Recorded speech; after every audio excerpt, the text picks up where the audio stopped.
Você está ouvindo a série de mensagens de Páscoa, Verbo na Cidade.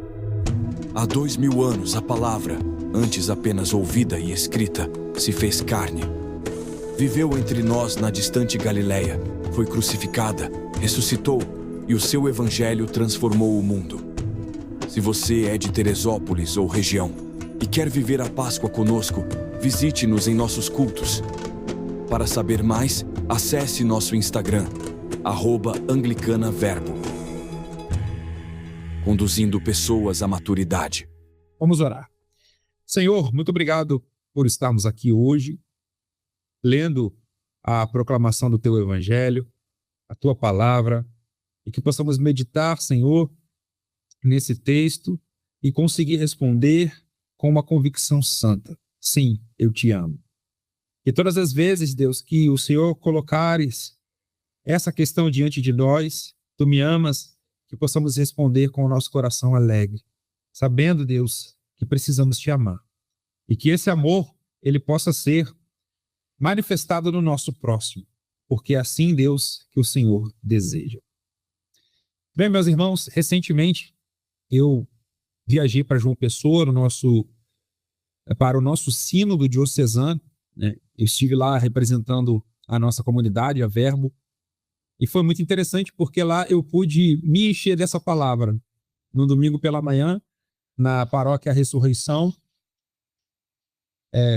hoje liderada, né, pela pastora Edja, e à noite eu trouxe essa mesma palavra, né, a palavra baseada nesse evangelho, na paróquia Libertador, né, que tem como pastor nosso irmão Jordano Montenegro. E foi muito satisfatório refletir nessa palavra e pensar a respeito dela, e muitas coisas que eu consegui trazer ao meu coração, que o Senhor trouxe ao meu coração, eu quero compartilhar com você aqui a partir desse vídeo. É muito interessante, irmãos, porque a gente observa que Pedro, ele era dos amigos de Jesus ali, dos discípulos, né, que depois se tornaria um apóstolo, o mais intenso. Mesmo João, que era o mais chegado a Jesus, mesmo Tiago, mesmo outros apóstolos que se destacaram ali no ministério de Jesus, ao longo do ministério de Jesus, Pedro parecia o que era sempre o mais intenso. E eu confessionei isso lá, nem sei se essa palavra existe, né? Confidenciei aos irmãos lá em João Pessoa, e quero confidenciar com você aqui que eu me identifico bastante com o apóstolo Pedro.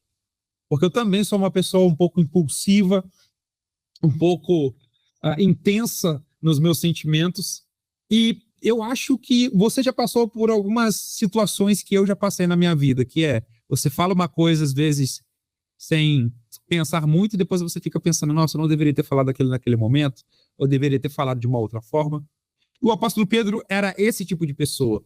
Algumas pessoas associam a ele o temperamento sanguíneo, né, que o sanguíneo é sempre mais impulsivo, outros coléricos, porque ele era meio raivoso, mas independente disso, Pedro ele era muito intenso. E existem alguns diálogos ao longo dos evangelhos, tanto os sinóticos quanto o evangelho de João, que são bastante interessantes, esses diálogos acontecem entre Pedro e Jesus, e também com outros discípulos.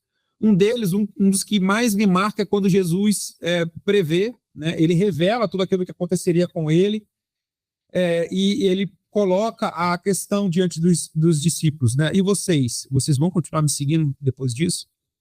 E aí Pedro faz uma das maiores exclamações, né, dos evangelhos, que diz, mestre, para onde iremos se só tu tens as palavras de vida eterna? Eu acho esse trecho muito emocionante. Mas ao mesmo tempo que o Pedro, em um momento Pedro dizia isso, em outro momento ele dizia coisas que fazia até o Senhor repreendê-lo, chamando até de Satanás.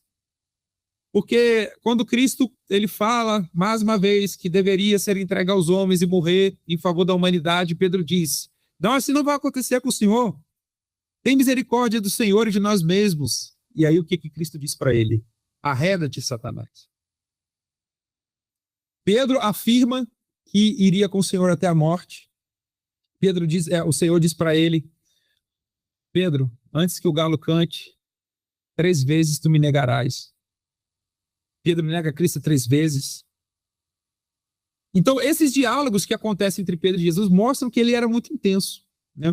Eu até disse lá também, brinquei com isso, né, que certamente, assim, eu não tenho dificuldade de ver que eu talvez tomaria uma atitude semelhante a que Pedro tomou quando Jesus foi preso. Ele pegou a sua espada e cortou a orelha do servo do sumo sacerdote, né? A Bíblia até cita o nome desse servo, que era Malco, né? E Jesus vai ali e cura aquele servo. E o que é mais impressionante, irmãos, é que Cristo, ele chama para ser o cabeça dos seus discípulos, para ser o pastor das suas ovelhas, justamente o apóstolo mais intenso, que no momento falava uma besteira grande e era repreendido de uma maneira equivalente, em outro momento falava coisas muito bonitas, muito belas. E eu tenho uma simpatia muito grande por Pedro, apesar desses deslizes dele e de parecer que ele estava muito alheio a tudo que Jesus falava. Porque Cristo fazia milagres, fazia sinais, afirmava uma série de coisas e Pedro parecia não estar entendendo o que estava acontecendo, assim como os outros discípulos, só foram entender depois.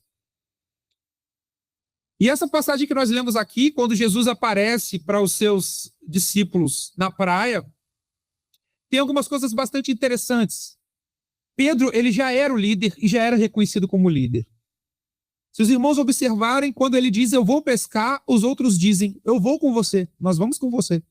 E eles vão pescar.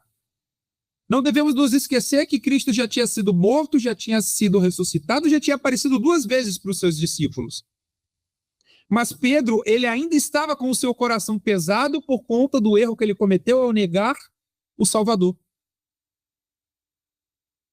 Lembrando que Pedro, quando Jesus estava sendo preso e torturado, ele estava ali por perto e as pessoas reconheceram ele pelo seu modo de falar, porque Pedro ele era galileu, Jesus foi preso em Jerusalém, então as pessoas reconheceram o sotaque dele, o modo dele falar, e ele diz, não, eu não tenho nada com esse cara não, nem conheço ele. Ele tem a coragem de dizer isso. E uma outra passagem muito marcante é quando Pedro nega pela 3ª vez e os olhos dele encontram com o do Senhor, e ali Pedro chora amargamente. Se os irmãos já assistiram o filme, né, o famoso filme A Paixão de Cristo, Mel Gibson, que inclusive eu reassisto todos os anos na Semana Santa, o filme dá ênfase a essa cena, né? Pedro, ele se estremece por conta da consciência do seu erro, a consciência do seu deslize, do seu pecado em negar o Senhor. E ele sai dali chorando e esbarra com Maria. Isso é uma cena que o filme retratou, não necessariamente bíblico. E ele diz, eu não sou digno, e sai correndo. Então, os irmãos se coloquem na situação de Pedro. Imagine que você tenha cometido esse erro. Você está com o seu coração pesado porque você viu o Senhor morrer, e mesmo que ele tenha ressuscitado, você se arrepende amargamente daquilo que você fez. E Pedro parecia que estava ali, indo pescar, voltando à sua vida normal. Se os irmãos lerem lá o começo dos evangelhos de Mateus, de Lucas, de Marcos, na hora que Jesus começa a chamar os seus discípulos, esses episódios, esses evangelhos, eles retratam Pedro ali pescando com o seu irmão, que era seu sócio, cita o seu pai, ou seja, ele era ali de uma comunidade de pescadores, e o Senhor o chama para o seu ministério, Pedro larga tudo e deixa. Nessa situação aqui, Pedro parece querer voltar à velha vida. Olha, eu acho que tudo isso que passou não passou de um surto coletivo. A gente viu coisas muito legais, foi muito bacana estar nesse tempo, viver aquilo tudo, mas parece que passou. O Senhor morreu, e mesmo que tenha ressuscitado, eu acho que agora não será nada mais será como antes. Então vamos voltar para a vida antiga. Vamos voltar a pescar, né? Que era o que ele fazia. E uma coisa interessante, eu não sei se isso acontece com você, mas eu, quando eu estou assoberbado de problemas, quando eu estou com preocupações, quando eu estou com algumas angústias que são inerentes ao ser humano, eu gosto de trabalhar. E eu tenho um sócio que ele fica falando, nossa, você é workaholic, você gosta de trabalhar, você é viciado em trabalho. Eu não sou. Eu realmente gosto bastante de trabalhar. Eu não acho que eu sou viciado, eu já fui. Mas é interessante porque o trabalho, ele serve como uma fuga, dependendo do caso saudável. mas ele preenche o seu coração e a sua mente com as atividades e você acaba se esquecendo um pouco do seu trabalho. E nós temos essa tendência. Olha, eu estou sendo produtivo, então é melhor do que eu fique pensando muito naquela coisa ali que eu não vou ter como resolver, eu não vou ter como resolver agora, ou então vou trabalhar para pensar em como resolver. Talvez Pedro estivesse fazendo isso ali, irmãos. Talvez ele estivesse voltando para a vida comum de pescador e que é uma coisa extremamente ilícita para tentar, de repente, organizar os seus sentimentos e os seus pensamentos. E aí os seus amigos o acompanham e eu imagino Pedro ali. E eu gostaria que você imaginasse também, de repente, fechar os seus olhos e imaginar ali o cenário, a praia, as ondas batendo, o barulho das ondas, Pedro desenrolando a rede, os seus amigos o ajudando, alguns mexendo em coisas do barco, organizando, de repente, a caixa de isopor. Não tinha caixa de isopor naquele tempo, tá? O cesto ali, onde os peixes ficariam. Imagina, irmão, Pedro, né, meio que despido, porque talvez fizesse muito calor, né, e ele estava sem nada por baixo, como a Bíblia aqui relata, trabalhando, e de repente eles veem um homem na praia, primeiramente não o reconhecem. Daqui a pouco aquele homem pede alguma coisa para eles comerem, eles falam, olha, nós pescamos a noite inteira, não pescamos nada. E aí aquele homem fala, joga ele do outro lado. E eles pegam a rede volta cheia de peixes, né? E a Bíblia é muito específica ao dizer que foram 153 peixes. E quando eles chegam ali, na margem, eles voltam para a margem, cara, é muito interessante isso aqui, porque eu consigo imaginar a cena e falar, nossa, que interessante. Jesus já estava com uma fogueira pronta, um peixe sendo frito e um pão. Muito interessante isso, né? E, aliás, é mais uma vez que Deus se manifesta através de uma refeição. E ele restaura os seus discípulos através de uma refeição. Não é à toa que nós desfrutamos da Santa Ceia, da comunhão, da Eucaristia. Porque Jesus, como disse C.S. Lewis, ele gosta de matéria. Não é à toa que ele escolheu o pão e o vinho para representar o seu corpo e o seu sangue. Então, Cristo parecia sempre como um bom judeu, que os judeus até hoje fazem isso, mas ressignificando tudo isso, todos esses costumes, Cristo parecia gostar de restaurar as pessoas e restaurar a missão a partir de uma refeição, e ele faz aquilo ali. Mas então nós chegamos no ápice dessa pregação, desse evangelho, que é quando Cristo chama o cabeça, aquele que ele tinha trocado o nome, olha, a partir de agora, Simão, tu não será mais Simão, tu será Pedro. Será pedra, e sobre essa pedra edificarei a minha igreja. Ou seja, Cristo estabelece Pedro como um primeiro bispo da igreja. Mas Pedro, por conta da sua impulsividade e da sua falha carnal, que nós todos estamos sujeitos, ele nega ao Senhor. E ele entra num estado deplorável de tristeza. Numa situação que não dá para imaginar. De um arrependimento tão grande de negar aquele que o amou, aquele que esteve com ele e o edificou durante tanto tempo. E Pedro entra num limbo emocional. E o ápice desse evangelho, desse texto, no último capítulo do evangelho de João, vem a partir de um diálogo sutil e estratégico de Jesus. Jesus não chega para Pedro e fala assim, velho, pelo amor de Deus, cara, não é possível que eu falei tudo que ia acontecer e mesmo assim você me negou. E eu estive tempos, ensinando a vocês a darem a outra face, a amarem os seus inimigos, e você vai lá e corta a orelha do soldado lá, rapaz, do servo.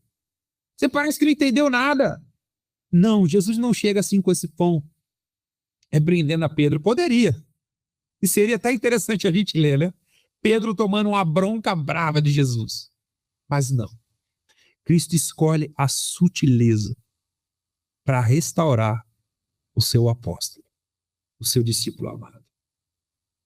Então Jesus chega para ele e eu consigo imaginar, conjecturando aqui, Jesus chamando Pedro no canto, ou aproveitando que o resto da galera se afastou e chamando ele e o questionando. Simão, filho de João, tu me amas? Mas não, Cristo não pergunta apenas tu me amas. Cristo pergunta, tu me amas mais do que estes? E eu imagino até Cristo apontando, olha, Simão, Simão, filho de João, tu me ama mais do que essa galera aí? Reparem, irmão.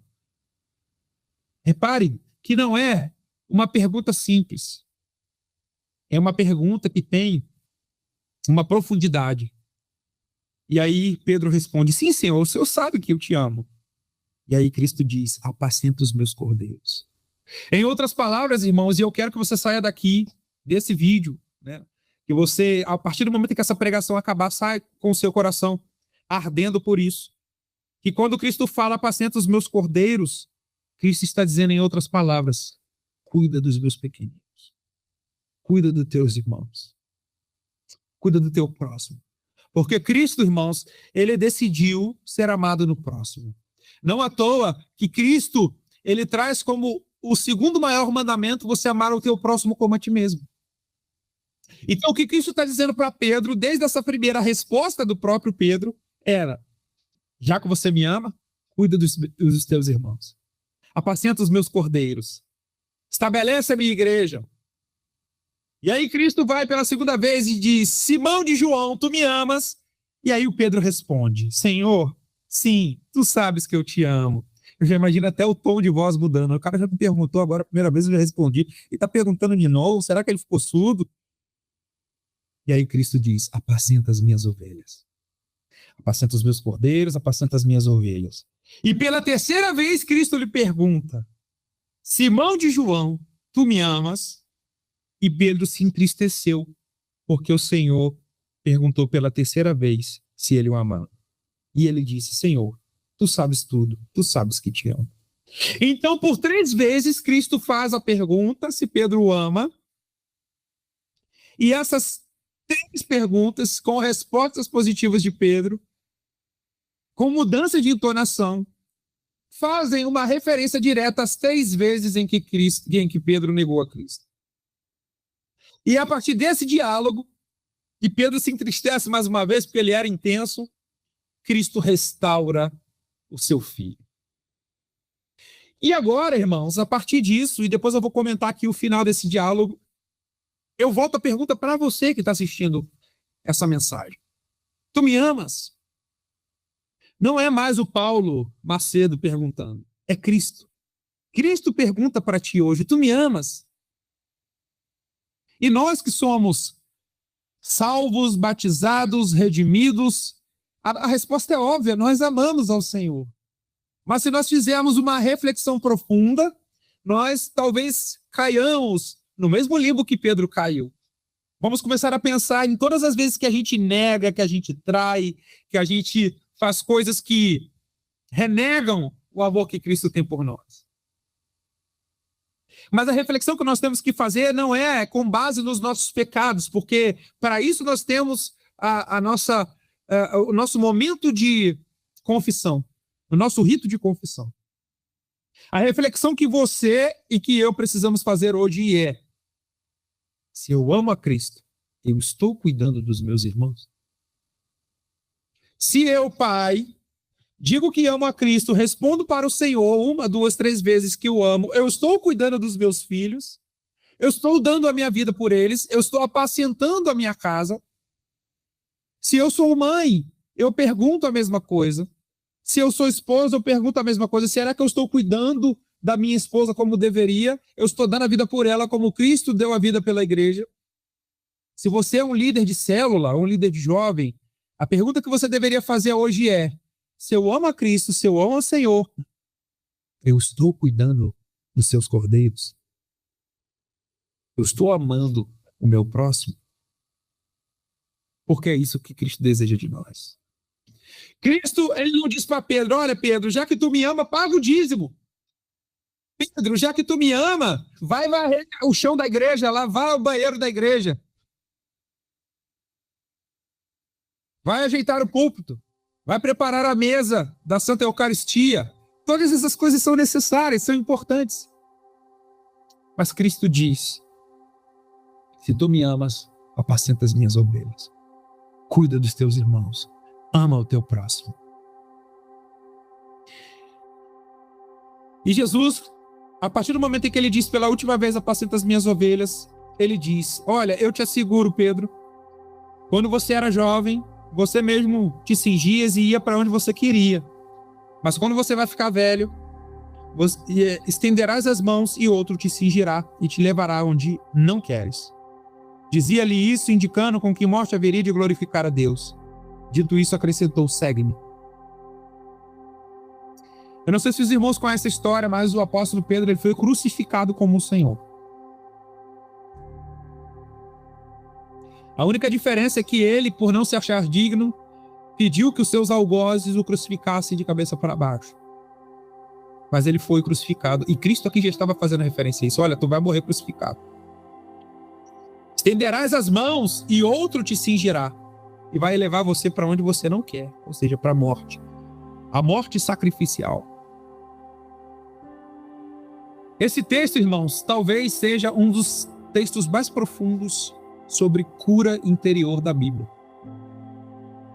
É quando Pedro, ferido pelos seus próprios erros, é restaurado por Jesus.